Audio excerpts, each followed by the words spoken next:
Hello, my name is Jim Connolly, and we're here today with Owen Charles, who is a candidate for Board of Finance in Madison, Connecticut, and this is another installment in the video series Work in Progress.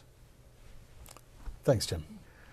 First of all, Owen, I understand that this is not your first rodeo. You have some experience on the Board of Finance. That's correct, Jim. I was on the Board of Finance serving from 2007 to 2009. And in fact, I would just note that I'm the only current candidate for Board of Finance who's served on the Board of Finance before. So I have been there and done that. So you're the only person running for the Board of Finance in the town of Madison at the present time who has any actual hands-on experience on the board.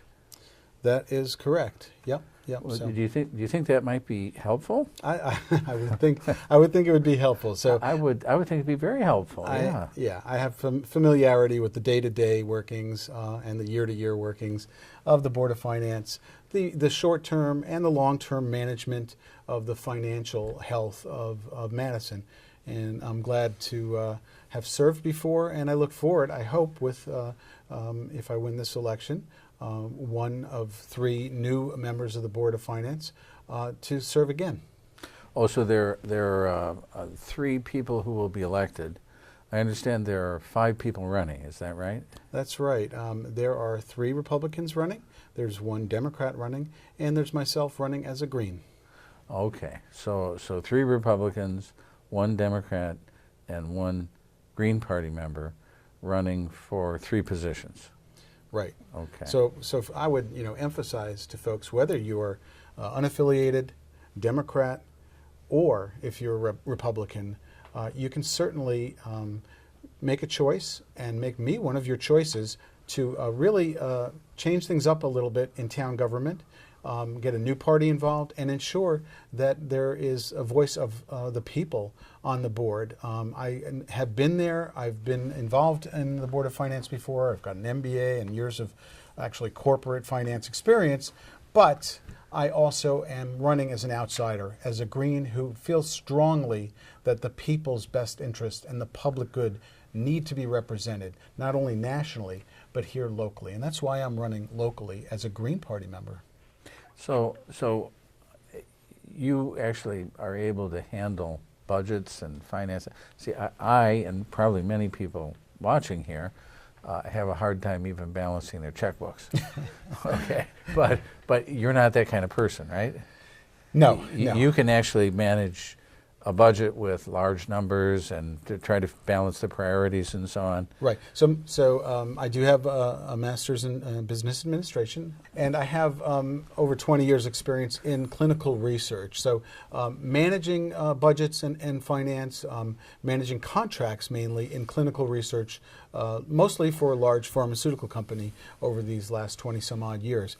So I'm very used to managing multi-million-dollar contracts with vendors, as well as a multitude of budget planning. And having served 2 years on the Board of Finance in Madison, I'm used to also managing our yearly budget, looking carefully at our expenditures, looking carefully at our revenue and taxation, and trying to balance things. And I think I'm proud of the service that I've done. We had very low property tax increases, and I happened to be on the board at a time when we were going into a severe recession, 2007 to 2009. So we were very fiscally responsible, and while I do have a long-term vision of investing in Madison, I think I also have the skills to do that in a fiscally responsible way. Now, my understanding is that issue of fairness and responsibility is one of the reasons why you became motivated to run for the Board of Finance in Madison, particularly fairness to the elderly. Absolutely. Which would interest me because you can see I'm elderly. Right. So during my time on the board years ago, and more recently, I've been an advocate for senior tax freeze. I was really happy that we got it done. Recently, earlier this year, I appeared at Board of Finance meeting town meeting, and I was very vocally supportive of this important measure for those seniors who are most on a fixed income. And it's not a huge population, but it's really important that we make Madison affordable for all. And this was an important achievement. And I remind folks that there was a lot of opposition on the Board of Finance and in town leadership against this tax freeze. And it's important that you have someone representing you, and I'm talking to seniors now, who has your best interests in mind. And I don't think it's an either or. It's not seniors or parents and students. We're all in this together. And I think it's important to have that vision. And coming from the Green Party, I don't see this big partisan kind of mess of an entrenched political machine against another entrenched political machine. But I see the most important thing being a voice of people. And when you look at the national scene, the reason why I'm agreeing really is that I think the large amounts of billionaire and corporate money, whether you're a Republican, whether you're a Democrat, you probably are with me on this. This is not really a form of democracy. Citizens United needs to be overturned. This is a form of bribery. And billions of dollars going in to influence our politicians at the national level is not democracy. And I think at the local level, we don't have that issue quite as much, but conflicts of interest are an issue.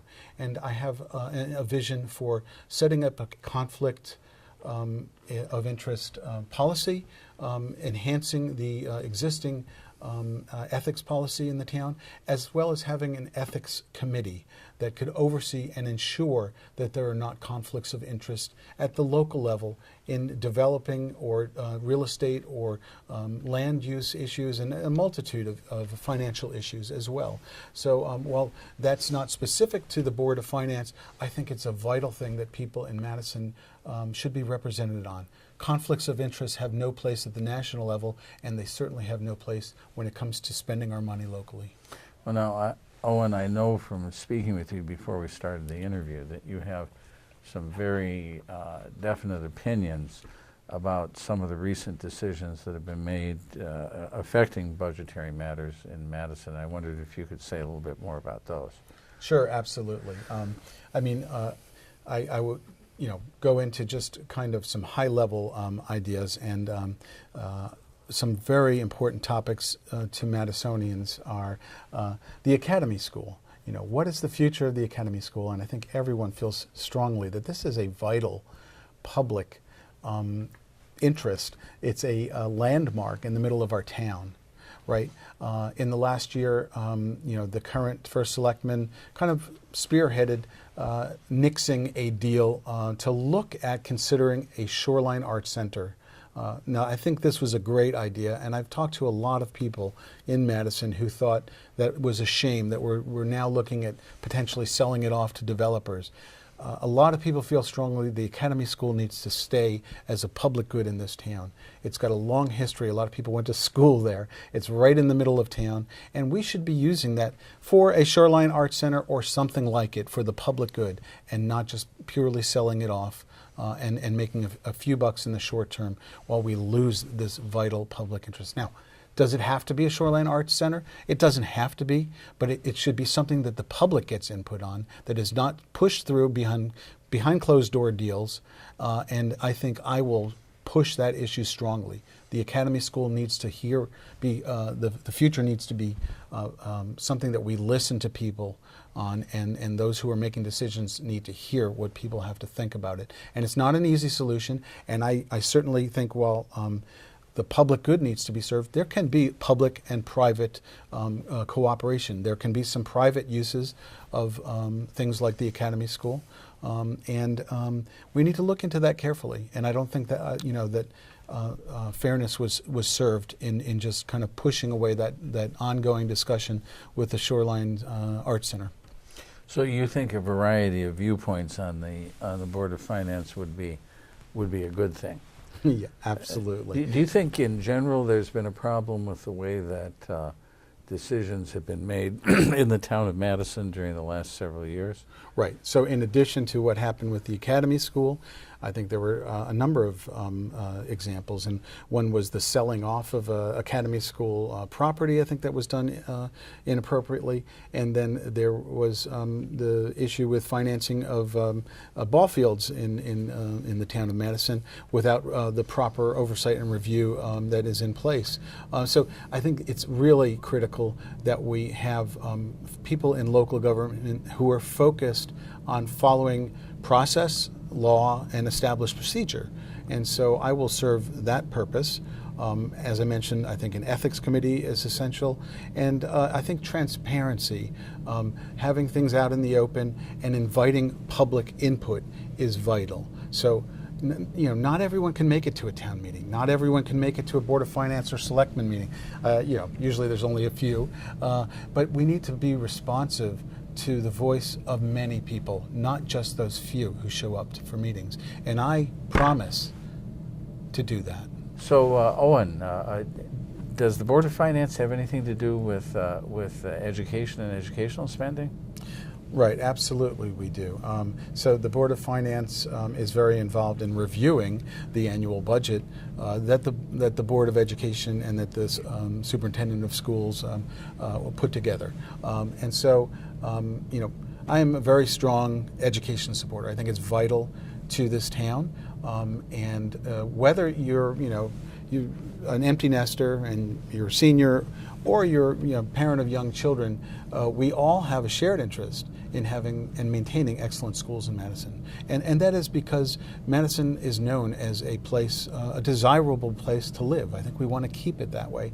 And I think schools that are excellent maintain not only our quality of life, but it also maintains our property value. So there's a very real interest that we have in maintaining that. Now, do we do it in a financially responsible way? Absolutely. And you look at return on investment in what you invest in, and you look carefully at where you can cut corners, or where not cut corners, but where you can reduce unnecessary non-value added spending. That's part of my experience in managing corporate budgets a lot, is looking for where do we have non-value added costs that we can possibly reduce, where do we have places where we can get better return on investment in how we spend money, and where do we have places where we can kind of be more efficient in how we spend our money. So right now we are looking at the referendum coming up September 26th. And it's a very important referendum because it looks at the future of elementary schools, specifically the Ryerson School. The current plan is not perfect, and it was devised by a Republican and Democratic majority on the Board of Education. They got together and agreed that we would do this in a phase of first Ryerson, and then we will look at Jeffrey later. There are some controversial and difficult issues in this, but I tend to think that the Board of Education, the superintendent, and both our Republican and Democratic members of that board made a good decision. Not a perfect decision. I think some people feel like Island School should not have been on the table for discontinuing it, that Jeffrey should have been handled at the same time as Ryerson, and I think nobody is going to be happy in a final decision, because we have kids who are going to 3 different elementary schools, and we've all got a stake in this. I think, though, that the referendum is a good, well thought out plan. Part of it is you want to do it with getting the most state funding and the lowest bonding cost interest rates, and that's what they had in mind. If you review carefully the facts, I do tend to agree with the current Board of Ed that they've made a good decision, and that's the kind of fiscal responsibility that the Board of Finance has as well, is to look at, when you buy a house, right? You're not going to pay all the money down right away unless you're a millionaire or a billionaire. You're going to have to usually get a mortgage out, and you're going to spread that, amortize it over 20 or 30 years. And what you're going to do is look for the best interest rate, sometimes the best timing to do that, and then you're going to look at how affordable it is for you to spread that out. And I think they've done a good job here. So this is what is represented in the referendum in September. I would say go ahead and vote yes for it. It's not perfect, but I think it's the best solution we have. Now, so with your expertise on the Board of Finance and with your understanding of financial planning and so on, you'd be able to assist with the final details and so on, and pulling through the planning for the project that you just spoke of. Absolutely. Having experience on the Board of Finance, I know it's not it's not a single input that determines the output of financial policy. There are multiple inputs from other boards, such as the Board of Selectmen, Board of Education, and then there are inputs from important people like representatives of financial institutions, auditors, and other policy makers. It may be PricewaterhouseCoopers, or it may be one of the funding institutions that can provide input on what is the best policy. But the role of the Finance Board is to look carefully at making the best public decision, not just taking the word of this bank or this financial institution, Yes. or even this advisor, but weighing, is this the best thing? What are my other possibilities? So you have a rather important role to analyze spending carefully and determine what is in the best interests of the population of Madison. Not the best interests of your friend who works for a bank, or even a vendor, or a financial organization that we may have had a lot of business with, but what is really in the best interests of our town. And getting back to the school referendum, I think that has largely been done through looking at these various inputs: state reimbursements available, bonding rates, and financial institution interest rates. So I would go back to that. You're in kind of an interesting position, aren't you, Owen, where you're the one running for Board of Finance in Madison who has the most experience, but you're also the person who has the outsider status so that you can be objective.